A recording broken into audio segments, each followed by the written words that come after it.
ఓం శ్రీ కృష్ణ సద్గురు పరబ్రహ్మణే నమః. ఓం సచ్చిదానంద రూపాయ కృష్ణాయ క్లిష్టహారిణే నమో వేదాంత వేద్యాయ గురవే బుద్ధి సాక్షిణే. ఓం సశంఖ చక్రం సకిరీట కుండలం సపీత వస్త్రం సరసీరుహేక్షణం సహార వక్షస్థల కౌస్తుభ శ్రియం నమామి విష్ణుం శిరసా చతుర్భుజం. శ్రీ మహాభాగవతము సప్తమ స్కందము. ప్రహ్లాదుడు రాక్షస బాలురితో ఇంకా ఈ విధంగా చెప్తూ ఉన్నాడు.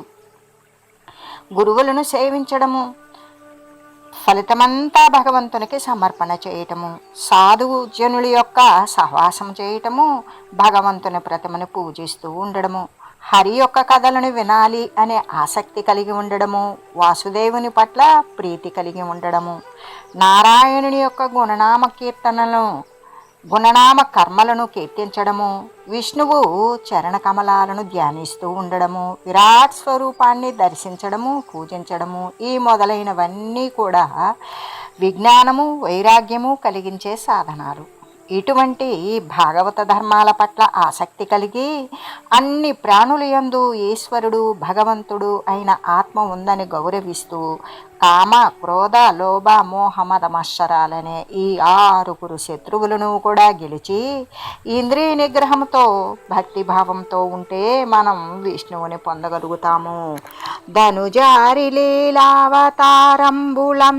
శౌర్య కర్మంబులు సద్గుణములు విని భక్తుడగువాడు వెడ్కతో బులకించి కన్నుల హర్షాశ్రు కణములొలుక గద్గద స్వరముతో గమలాక్ష వైకుంఠ వరద నారాయణ వాసుదేవాయనుచును తెలిపాడు నాడున క్రోశించు నగు చింతనము సేయు నతియు నర్చి మరలు కొనియుండు దనలోన మాటలాడు వేల్పు సోకిన పురుషుని వృత్తి దిరుగు బంధంబులు బాసి అజ్ఞాన పటలి గాల్చి విష్ణు ప్రాపించుదుది భక్తి వివసుడగుచు. భగవంతుడైన శ్రీహరి అవతారాలలోని పరాక్రమము మొదలైన కృత్యాలు సద్గుణాలు విని భక్తుడు ఆనందంతో పులకించిపోతాడు. ఆనంద బాష్పాలు రాలుతూ ఉండగా డగ్గుత్తికతో కమలాక్ష వైకుంఠ వరద నారాయణ వాసుదేవ అంటూ గొంతెత్తి పాడుతాడు, ఆడుతాడు, ఎలుగెత్తి ఏడుస్తాడు, నవ్వుతాడు, ధ్యానిస్తాడు, నమస్కరిస్తాడు, మరులు కొంటాడు, తనలో తానే మాట్లాడుకుంటాడు, దేవత పూనిన వానిలాగా తిరుగుతూ ఉంటాడు. భక్తి వివసుడై చివరికి బంధాలు తొలగి అజ్ఞానాన్ని కాల్చివేసి విష్ణువును పొందుతాడు. కాబట్టి రాగాదులతో కూడిన మనస్సు గల శరీరధారికి సంసార చక్రము నుండి బయటపడడం బ్రహ్మానంద సుఖప్రాప్తి వంటిది అని పండితులకి తెలుసు. హరిని సేవించడం కష్టం కాదు. హరి సకల ప్రాణుల హృదయాలలో అంతర్యామి అయి ఆకాశంలా ఉంటాడు. విషయాలను ఆర్జించడం వలన వచ్చే ప్రయోజనమేమీ లేదు. క్షణభంగురాలైన జీవితాలు కలిగిన మనుష్యులకు మమకారపు తావులు చంచలాలు అయిన భార్య పుత్రులు మిత్రులు పశువులు సేవకులు బంధువులు రాజ్యము బొక్కసము మణిమందిరాలు మంత్రులు ఏనుగులు భూములు మొదలైనవన్నీ వైభవాలన్నీ కూడా వ్యర్థాలే. యాగాలు మొదలైన పుణ్యకార్యాల వలన లభించే స్వర్గము మొదలైన భోగాలు కూడా పుణ్యం అనుభవించిన తర్వాత క్షీణించిపోతాయే కానీ అవి శాశ్వతం కావు. మానవుడు తాను విద్వాంసుడుననుకొని గర్వించి కర్మలు చేసి అమోఘాలైన వ్యతిరేక ఫలితాలను పొందుతాడు. కర్మలను నిష్కామంగా చేయాలి. సకామంగా చేస్తే దుఃఖాలే కలుగుతాయి. పురుషుడు దేహం కోసం భోగాలను అపేక్షిస్తాడు. కానీ దేహం నిత్యం కాదు కదా, కూడా రాదు. చచ్చిన శరీరాన్ని కుక్కలు తింటాయి. మానవులు కర్మలు చేసి ఆ కర్మలకు బద్ధుడై తిరిగి కర్మలకు అనుకూలమైన దేహం ధరిస్తాడు. అజ్ఞానం వలన మానవుడు కర్మలను దేహాలను విస్తరించుకుంటూ ఉంటాడు. అజ్ఞానం వలన కలిగేవి ధర్మ అర్థ కామాలు. జ్ఞానం వలన మోక్షం కలుగుతుంది. మోక్షాన్ని ప్రసాదించే హరి అందరికీ ఆత్మేశ్వరుడు, ప్రియుడు. తాను సృష్టించిన పంచమహాభూతాలతో కలిసి జీవుడనే పేరుతో ఉంటాడు. హృదయంలో ఉండే భగవంతుని నిష్కామంగా భక్తితో సేవించాలి. దానవ దైత్య భుజంగమ మానవ గంధర్వసుర సమాజములో లక్ష్మీనాథు చరణ కమల ధ్యానంబున నెవ్వడైన ధన్యత నొందున్. దానవులు, దైత్యులు, సర్పాలు, మానవులు, గంధర్వులు, దేవతలు వీరిలో ఎవరైనా సరే లక్ష్మీనాథుని పాద పద్మాలను ధ్యానించి ధన్యుడు కావచ్చును. చిక్కడు వ్రతముల గ్రతువుల జిక్కడు దానముల శౌచశీల తపములం జిక్కడు యుక్తిని భక్తిని జిక్కిన క్రియనచ్యుతుండు సిద్ధము సుండి.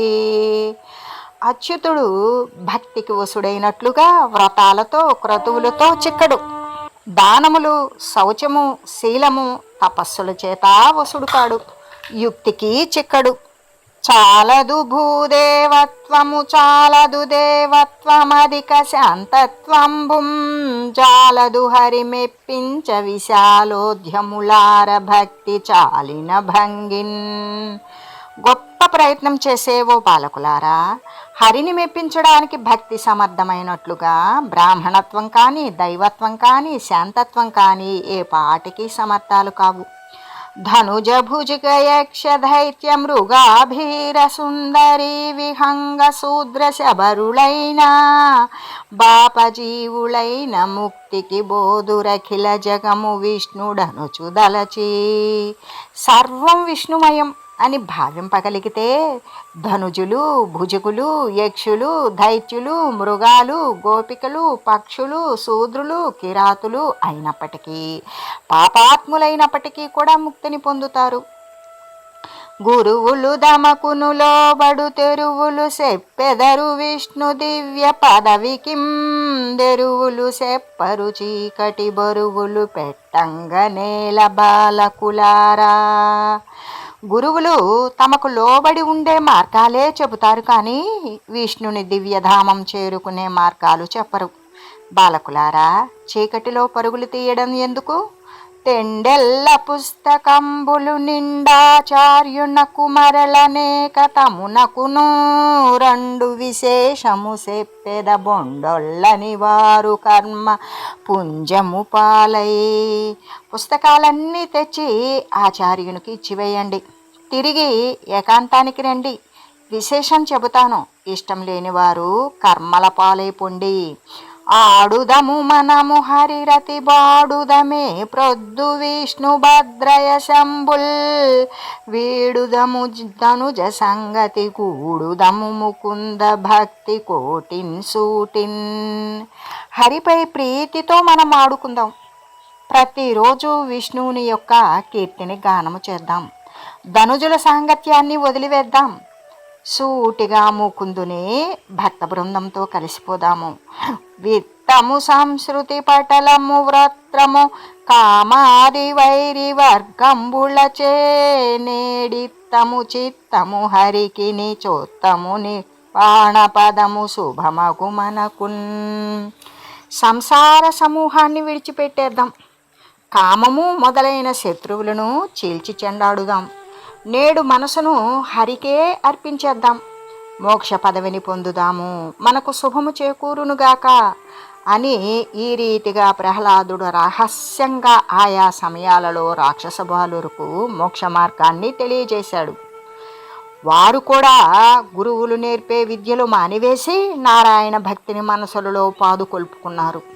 అది తెలిసి శుక్రాచార్యుని కొడుకు వారు ఏకాంతంలో ఉండే ఉద్దేశ్యం గ్రహించి భయపడి వచ్చి ఇంద్రుని శత్రువైన హిరణ్యకశిపునితో ఇలా అన్నాడు. రక్షోబాలురనెల్ల నీ కొడుకు చేరం చీరినిలోన నా శిక్షా మార్గములెల్లా గల్లలని ఆక్షేపించి తానందరన్ మోక్షాయత్తుల చేసినాడు. మనకున్మోసంబు వాటిల్లెని దక్షత్వంబున జక్కంజేయవలయుందైతేయ వంశాగ్రణి. ఓ దైత్య కులాలంకార, నీ కొడుకు రాక్షస బాలురనందరినీ చేరపిలిచాడు. ఏకాంతంలో నేను చెప్పే విద్యలన్నీ అబద్ధాలు అని ఆక్షేపిస్తూ తాను అందరినీ మోక్ష మార్గం వైపు మళ్లించుతూ ఉన్నాడు. మనకు మోసం వాటిల్లింది, ఇక నీవే నీ నేర్పుతో చక్కదిద్దాలి. ఉల్లసిత విష్ణు కథనములెల్లప్పుడు మాకు చెప్పడి గురుడని, నన్నుల్లంఘించి కుమారకులొల్లరు చదువంగ దానవోత్తమ వింటే. దానవోత్తమ, ఇది విను. చక్కని విష్ణు కథలు ఎల్లప్పుడూ మాకు ఈ గురువు చెప్పడం లేదని నన్ను తిరస్కరించి కుమారులు నా వద్ద చదువుకోవడానికే ఇష్టపడడం లేదు. ఊడుగడు మధురిపు కథనము విడివడి జడుపగిది తిరుగు వికసనమున, నేనొడి విననొడువులు నొడువడు దుడుకని చదివింప మాకు దుర్లభమదిప. రాజా, మీ అబ్బాయి మధువైరి కథలు మానడం లేదు. అందరి నుండి తప్పుకొని జడునిలా తిరుగుతున్నాడు. నేను చెప్పిన చదువులు ఉల్లాసంగా తిరిగి చెప్పడు. ఈ కుమారుని చదివించడం మాకు శక్యం కాదు. చొక్కపు రక్కసి కులమున వెక్కురు జన్మించినాడు విష్ణుని యందున్, నిక్కపు మక్కువ విడువండెక్కడి సుతుగంటి రాక్షసేశ్వర విర్రిన్. చక్కని రాక్షస వంశంలో వికృతాత్ముడు పుట్టాడు.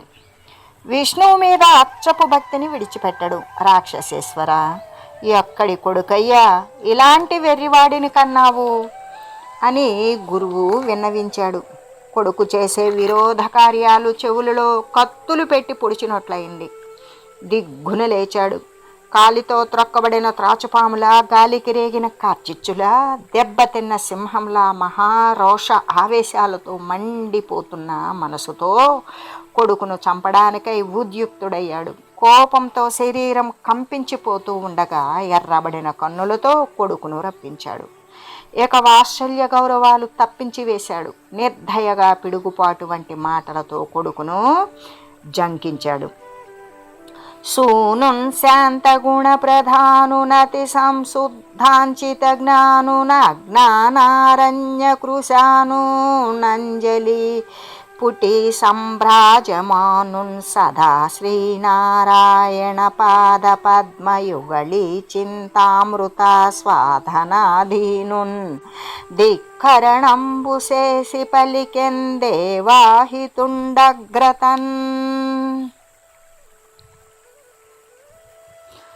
దేవాహితుండుగ్రతన్. ప్రహ్లాదుడు ప్రధానంగా శాంతగుణం కలిగినవాడు. మిక్కిలి పరిశుద్ధమైన జ్ఞానంతో తేజరిల్లేవాడు. అజ్ఞానము అనే అరణ్యాన్ని దహించే అగ్ని వంటివాడు. ఎప్పుడూ అంజలిబద్ధుడై ఉండేవాడు. ఎల్లప్పుడూ శ్రీమన్నారాయణుని పాద పద్మాలను ధ్యానిస్తూ ఆనందాన్ని ఆస్వాదిస్తూ ఉండేవాడు. అటువంటి కొడుకును ధిక్కరించి దేవతలకు శత్రువైన హిరణ్యకశిపుడు ఉగ్రంగా ఇలా అన్నాడు: అస్మదీయంబగునాదేశమునగాని మిక్కిలి రవిమింట మెరుపు వెరచు, నన్ని కాలంబులందు ననుకూలుడై గాని విద్వేషి అయి గాలి వీవ వెరచు, మత్ప్రతాపానల మంది కృతార్చి అయి విచ్చల విడినగ్ని వెలుగ వెరచు, నతి తీక్ష్ణమైన నాయాజ్ఞనుల్లంఘించి శమనుండు ప్రాణుల జంపవెరచు, నింద్రుడౌధల నామ్రోల నెత్తవెరచు, నమర కిన్నర గంధర్వయక్ష విహగనాగ విద్యాధరావళి నాకు వెరచు, నేల వెరవవు పలువా నీకేది దిక్కు. నేను ఆజ్ఞాపిస్తే కానీ ఆకాశంలో సూర్యుడు కూడా తీక్షణంగా ప్రకాశించడానికి భయపడతాడు. నా ఆజ్ఞకు భయపడే వాయువు అన్ని కాలాలలోనూ అనుకూలంగా ఉంటాడే కానీ విద్వేషంతో వీచడానికి భయపడతాడు. నా ప్రతాపాగ్ని చేత మందగించిన అగ్ని విచ్చలివిడిగా వెలగడానికే భయపడతాడు. అతి తీక్ష్ణమైన నా ఆజ్ఞను జవదాటి యముడు ప్రాణులను కూడా చంపడానికి భయపడతాడు. ఇక ఇంద్రుడు నా ఎదుట తల ఎత్తటానికే భయపడతాడు. ఈ లోకపాలురే కాదు, దేవతలు, కిన్నరులు, గంధర్వులు, యక్షులు, పక్షులు, నాగులు, విద్యాధరులు అందరూ నాకు భయపడతారు. నీకు ఎందుకు భయం లేదు నీచుడా? నీకు దిక్కు ఎవరురా? ప్రజ్ఞావంతులు లోకపాలకులు శుంభద్వేషులయ్యున్మదీయాజ్ఞాభంగము సేయనోడుదురు. రోషాపాంగ దృష్టిన్ వివేక జ్ఞానచ్యుతమై జగత్రితయముం గంపించు నీవిట్టిచో. ఇట్టిచో నాజ్ఞోల్లంఘనమెట్లు చేసితివి సాహంకార తందుర్మతి. నేర్పరులైన లోకపాలకులే ఎంత మిక్కిలిగా ద్వేషం ఉన్నా నా ఆజ్ఞను జవదాటడానికి జంకుతారు. నేను కోపంతో కనుకొలుకుల నుండి చూస్తేనే వివేకము, జ్ఞానము కోల్పోయి ముల్లోకాలు కూడా కంపించిపోతాయి. ఇలా ఉంటే దుర్మతి, నీవు నా ఆజ్ఞను అహంకరించి ఎలా దాటుతున్నావురా? కంఠక్షోభముగాగనొత్తిలి మహాగాఢంబుగా డింభవైకుంఠు చెంపెడు దుర్జయుండనుచు. వైకుంఠుండు వీరవ్రతోత్కంఠాబంధురుడేని నేనమరులన్ ఖండింపదండింపగా గుంటి భూతుడేగాక రావలదే మద్ఘోరాహ వక్షోణికిన్. డింబక, గొంతు చించుకొనంత గట్టిగా వైకుంఠుడు దుర్జయుడు అని నొక్కి చెప్తున్నావే, ఆ వైకుంఠుడు నిజంగా వీర వ్రతోత్సాహం గలవాడైతే నేను దేవతలను చంపుతూ ఉన్నప్పుడు ముడుచుకొని కూర్చోకుండా నాతో యుద్ధరంగానికి రావాలి కదా. ఆచార్యోక్తముగాక బాలురకు మోక్షాసక్తి బుట్టించి నీ వాచాలత్వము చూపి విష్ణునహితున్ వర్ణించు మధ్యైత్య వంశాచారంబులు నీరు చేసితివి. మూఢాత్మంగుళ ద్రోహిని నీచుం జంపుట మేలు చంపి కులమున్ నిర్దోషముం చేసేదన్. గురువుగారు చెప్పకుండానే నీవు బాలురకందరకు మోక్షాసక్తిని కలిగించావు కూడా. నీ మాటకారితనంతో శత్రువైన విష్ణువును వర్ణించి నా దైత్య వంశాచారాలను బూడిదపాలు చేశావు. మూఢుడవు, కులద్రోహివి, నీచుడవు. నిన్ను చంపడమే మేలు. నిన్ను చంపి కులాన్ని దోషరహితం చేస్తాను. దిక్కులు గెలిచితి నన్నియు దిక్కెవ్వడు రోరి నీకు దేవేంద్రాదుల్. దిక్కులు రాజులు వేరొక దిక్కెరుగక కొలుతురితడే దిక్కని నన్ను. అన్ని దిక్కులను జయించాను. దిక్పతులైన దేవేంద్రుడు మొదలైన వారే వేరొక దిక్కులేక ఇతడే దిక్కని నన్నే కొలుస్తున్నారే ఓరి. మరి నీకు దిక్కెవడురా? బలవంతుడనే జగముల బలములతో జనక వీర భావమున మహాబలుల జయించి తినెవ్వని బలమున నాడెదవు నాకు బ్రతివీరుడవై. ఈ లోకాలన్నింటిలో కూడా నేనే బలవంతుడను. సైన్యంతో వెళ్ళకుండా వీరత్వంతోనే మహాబలులను అందరినీ జయించాను. ఎవని బలం చూసుకొని నీవు నాకు విరోధివై మాట్లాడుతున్నావు? ఇలా అడిగిన తండ్రికి మెల్లగా వినయంగా ప్రహ్లాదుడు ఇలా సమాధానం ఇచ్చాడు. బలయుతులకు దుర్బలులకు బలమెవ్వడు నీకు నాకు బ్రహ్మాదులకున్. బలమెవ్వడు ప్రాణులకును బలమెవ్వండట్టి విభుడు బలమసురేంద్ర. ఓ అసురరాజా, బలవంతులకు బలహీనులకు కూడా ఎవడు బలమో, నీకు నాకు బ్రహ్మాదులకు కూడా ఎవడు బలమో, ప్రాణులందరికీ ఎవడు బలమో ఆ విభుడే నాకు బలము. దిక్కులు కాలముతోనే దిక్కున లేకుండుగలుగు దిక్కుల మొదలై దిక్కుగలలేని వారికి దిక్కయ్యడు వాడు నాకు దిక్కు మహాత్మా.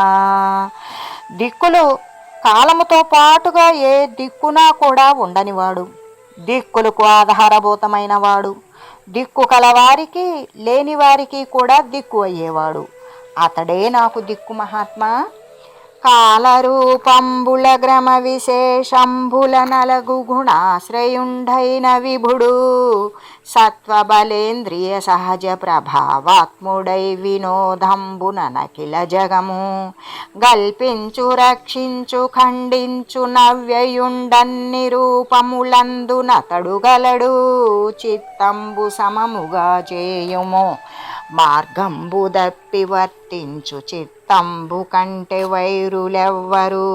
చిత్తంబు వైరిగాక చిత్తమును నీకు వశముగా చేయవయ్య. మదయుతాసుర భావంబు మానవయ్యయ్య నీ మ్రోల మేలాడరయ్య జనులు. ఆ పరమేశ్వరుడే కాలస్వరూపుడు, మహాపరాక్రమవంతుడు. సత్వము, రజస్సు, తమస్సు మొదలైన గుణాలకు కూడా ఆశ్రయుడు. ఆ విభుడే ప్రాణుల యొక్క బలానికి, ఇంద్రియాలకు, సహజమైన శక్తులకు ఆత్మ. అతడు వినోదం కోసం ఈ సమస్త విశ్వాన్ని కూడా కల్పించి రక్షించి నశింపజేస్తూ ఉన్నాడు. అతడు అవ్యయుడు, అన్ని రూపాలలోనూ అతడు ఉన్నాడు. చిత్తానికి సమదృష్టి ఏర్పరుచుకో. సన్మార్గాన్ని విడిచి ప్రవర్తించే చిత్తం కంటే శత్రువులు వేరే ఎవరు ఉంటారు? చిత్తమే శత్రువు కదా. నీవు నీ చిత్తాన్ని వశపరుచుకో. మదమెక్కిన రాక్షస భావాన్ని మానుకో. అయ్యా, నీ ఎదుట జనులెవరూ నీ హితం కోరి మాట్లాడరు. లోకములన్నీయున్ గడియలోన జయించిన వాడవింద్రియానీకము జిత్తమున్ గెలువనేరవు నిన్ను నిబద్దు చేయు. నీ భీకర శత్రులార్వుర బ్రభిన్నుల చేసిన బ్రాణి కోటిలో నీకు విరోధి లేడొకడు నేర్పున చూడుము దానవేశ్వరా. లోకాలన్నింటినీ ఒక్క క్షణంలో జయించిన వాడవు. ఇంద్రియాలను, మనస్సును మాత్రం గెలువ లేకుండా ఉన్నావు. నిన్ను బంధించే భీకరమైన నీ శత్రువులు ఆరుగురిని. నీలో ఉన్న కామము, క్రోధము, లోభము, మోహము, మదము, మత్సరము అనే ఆరుగురు శత్రువులను నీవు నశింపజేస్తే ప్రాణికోటిలో నీకు వేరే విరోధి అంటూ ఎవ్వడు ఒక్కడు కూడా ఉండడు. దానవేశ్వర, ఈ విషయమై నేర్పుగా ఆలోచన చేయండి. పాలింపుము సేముషినున్మూలింపుము కర్మబంధముల సమదృష్టిం జాలింపుము సంసారము గీలింపుము హృదయమందు కేశవ భక్తిన్. జ్ఞాన మార్గాన్ని పాటించండి, కర్మబంధాలను తొలగించుకోండి, సమదృష్టితో సంసారాన్ని వదిలిపెట్టండి, మనసులో హరిభక్తిని పాదుకొల్పుకోండి. ఇలా అన్న పరమ భాగవతుడైన ప్రహ్లాదునితో రాక్షస శ్రేష్ఠుడైన హిరణ్యకశిపుడు ఇలా అంటూ ఉన్నాడు. చంపిన జచ్చెదననుచును గంపింపకయోరి పలుక కఠినోక్తులా నన్గుంపించెదు చావునకుం తెంపరివై వదరువాని తెరగున గుమతి. ఒరి దుష్టుడా, చంపితే చచ్చిపోతానని ఏమాత్రం ఉనికిపోవడం లేదు. దుర్బుద్ధి. చావుకు తెగించిన వాడు నోటికి వచ్చినట్లు మాట్లాడినట్లుగా కఠినోక్తులతో నన్నే ఎదిరిస్తూ ఉన్నావు. నా తోడం ప్రతిభాషలాడెడు జగన్నాథుండు నా కంటే నీ భూత శ్రేణికి రాజులేడొకడు సంపూర్ణ ప్రభావుండు మద్భ్రాతం జంపిన మున్ననే వెదికితిం బల్మారు నారాయణుండే తద్విశ్వములోన లేడు మరివాడెందుండురా దుర్మతి. నాతో ఎదిరించి మాట్లాడుతున్నావు కదా, జగత్పతిని నేనే. ఈ ప్రాణికోటికి నాకంటే సంపూర్ణ శక్తివంతుడైన రాజు వేరొకడు లేనే లేడు. నా తమ్ముడు హిరణ్యాక్షుని చంపాడు ఆ విష్ణువు. పూర్వం నేను ఎన్నోసార్లు వాడి కోసం వెదికాను. ఆ నారాయణుడు ఈ విశ్వంలో లేడు. మరి వాడు ఎక్కడ ఉంటాడురా దుర్మతి? ఎక్కడగలడే క్రియనే చక్కటి వర్తించు నెట్టి జాడను వచ్చుం చక్కడుతు నిన్ను విష్ణుని బెక్కులు ప్రేలెదవు వాని భృత్యుని పగిదిన్. ఎక్కడ ఉంటాడు? ఏ రీతిగా ఏ దిక్కును మసులుతాడు, ఏ జాడతో వస్తాడు. నిన్ను ఆ విష్ణువును కూడా సంహరిస్తాను, వానికి బొంటులాగా వాడి గురించి అధికంగా వాగుతూ ఉన్నావు అని హుంకరించగా ఆ హరిభక్తుడు ఏమాత్రమూ సందేహించలేదు. ఆనందంతో పులకించిన శరీరం కలిగిన వాడై ఆగ్రహం లేకుండా మనసులో హరిని తలచి నమస్కరించాడు. బాలుడవడం చేస్తా బాలుడే అవడం చేత నాట్యం చేస్తూ ఇలా అన్నాడు: కలడంబోది గలండు గాలి గలడ ఆకాశంబునం గుంబినిం గలడగ్నిందిశలంబగల్ల నిశలన్ కద్యోత చంద్రాత్మలం గలడోంకారమునం త్రిమూర్తుల త్రిలింగ వ్యక్తులం దంతటంగలడీసుండు గలండు తండ్రి వెదకంగా నేలనీయా ఎడన్. సముద్రంలో ఉన్నాడు, గాలిలో ఉన్నాడు, ఆకాశంలో ఉన్నాడు, భూమిపై ఉన్నాడు, అగ్నిలో ఉన్నాడు, దిక్కులందు పగళ్ళయందు రాత్రులయందు, సూర్యునిలో చంద్రుల్లో ఆత్మలలో ఉన్నాడు, ఓంకారంలో త్రిమూర్తులలో, స్త్రీలలో పురుషులలో నపుంసకులలో అంతటా ఉన్నాడు తండ్రి. అక్కడ ఇక్కడ వెతకడం ఎందుకు, పరమాత్మ అంతటా ఉంటాడు. ఇందుగలడందులేడని సందేహము వలదు చక్రి సర్వోపగతుండెందెందు వెదకి చూచిన నందందే కలడు దానవాగ్రణి వింటే. ఇక్కడ ఉన్నాడు అక్కడ లేడు అనే సందేహం వద్దు, చక్రహస్తుడు అంతా నిండి ఉంటాడు. దానవాగ్రణి చక్కగా విను, ఎక్కడెక్కడ వెదికి చూచినా అక్కడక్కడ ఉన్నాడు అని ఈ రీతిగా హరి సర్వాకృతులంగలండనుచు ప్రహ్లాదుండు భాషింప సత్వరుడై ఎందును లేడు లేడని సుతుందైత్యుండు తర్జింప శ్రీ నరసింహాకృతి నుండెనచ్యుతుడు నానా జంగమ స్థావరోత్కర గర్భంబులు నన్ని దేశములను దండ ప్రభావంబునన్. హరి సర్వ ఆకారాలలోనూ ఉన్నాడని ప్రహ్లాదుడు అంటూ ఉంటే హిరణ్యకశిపుడు తొందరపడి ఎక్కడా లేడని కొడుకును బెదిరిస్తూ ఉన్నాడు. అప్పుడు అచ్యుతుడు రకరకాల చరాచర వస్తువులన్నింటి యందు అన్ని ప్రదేశాలలోనూ తన ఉద్దండ ప్రభావం చేత నరసింహాకారంలో ఉన్నాడు. ఆ సమయంలో దానవరాజు హిరణ్యకశిపుడు డింబక సర్వస్థలముల నంబోరుహ నేత్రుడుండుననుచు మిగుల సంరంభంబున పలికిదవి స్తంభంబున జూపగలవె చక్రిన్ గిక్రిన్. డింబక, అన్ని చోట్లలో పద్మాక్షుడు ఉంటాడు అని మహా ఆర్భాటంగా చెబుతూ ఉన్నావు కదా, నీ చక్రిని గిక్రిని ఈ స్తంభంలో చూపగలవా? స్తంభమున జూపవేనిం కుంభిని నీ శిరము ద్రుంచి గూర్పగా ద్రాక్షారంభున వచ్చి హరి విశ్రంభంబున నడ్డు పడకన శక్తుడగునే. నడ్డపడక శక్తుండగునే. ఈ స్తంభంలో చూపకపోతే నీ తలను నరికి నేలను కూలుస్తాను. అప్పుడైనా రక్షించే ప్రయత్నంలో వచ్చి నీ హరి తప్పకుండా అడ్డుపడడానికి సమర్థుడవుతాడా? ఇలా అనగానే భగవంతునికి బొంటు అయిన ప్రహ్లాదుడు ఈ విధంగా అన్నాడు: అంభోజాసనుడాదిగాగదృణ పర్యంతంభు విశ్వాత్ముడై సంభావంబున నుండు ప్రోఢ విపుల స్తంభమునందుండడే. స్తంభాంతర్గతుడయ్యునుండుటకునే సందేహమును లేదు. నిర్ధంభత్వంబున నేడుగానబడు ప్రత్యక్ష స్వరూపంబునన్. బ్రహ్మ మొదలుకొని గడ్డి పరక వరకు విశ్వాత్ముడై ఉండగల దిట్ట ఈ పెద్ద స్తంభమునందు ఎందుకుండడు? స్తంభం లోపల ఉంటాడు అనడానికి ఏమీ సందేహం లేదు. నిజంగా ఈనాడు ప్రత్యక్ష ఆకృతిలో కనబడతాడు అని ప్రహ్లాదుడు చెబుతూ, ఓం మంగళం శ్రీ కురుక్షేత్ర రణక్షోణి విహారిణే పార్థసారథి రూపాయ గీతాచార్యాయ మంగళం.